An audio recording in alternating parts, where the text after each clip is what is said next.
buhay niya, and very courageous, also independent-minded senator. Silang dalawa pala, by the way, silang dalawa lang kahit na walang opposition, may check and balance na tayo sa demokrasya natin. Let us welcome the courageous Senator Ping Lacson for his opening statement. Thank you, Wilson, at Manang Amy, my Sigis colleague. Ako'y una bumabati ako sa 10th World Pandesal Day. I learned something new today. Akala ko yung pandesal, originally Spanish, na minana natin sa mga Kastila. Eh sabi ni Wilson, uniquely Filipino and originally Filipino. So natatandaan ko lang, ito yung aking memories ng pandesal. Noong maliliit pa kami, hindi pa pinapanganak si Manang Ivy.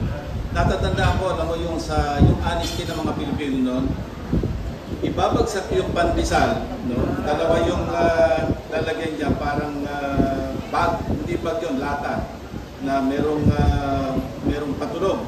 Alam namin, madaling araw, nandiyan na, nagrarasyon na ng pandesal. Ilalapag lang yan sa tarangkahan ng bahay. Hindi nawawala, walang kumukuha, wala pang bayad. Pag-ikot ulit, saka lang babayaran. Yun yung honesty ng Pilipino na namimiss natin ngayon. Ngayon, mag-iiwan ka ng pandesal sa tarangkahan, eh hindi mo na aabutin, hindi mo na maalmusal. Pero nung araw, ganon talaga kaganda ang buhay natin.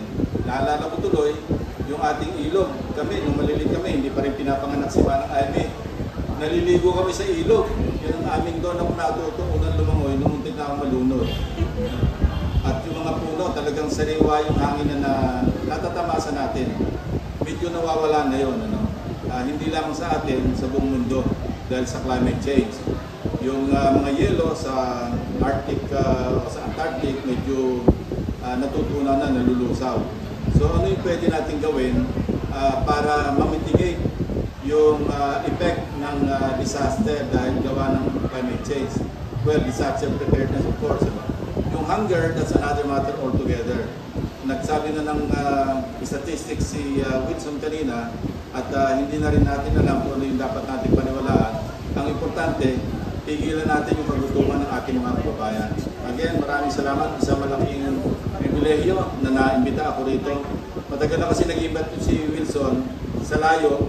Ngayon ako nakarating. Salamat. Maraming salamat, Wilson. Thank you very much to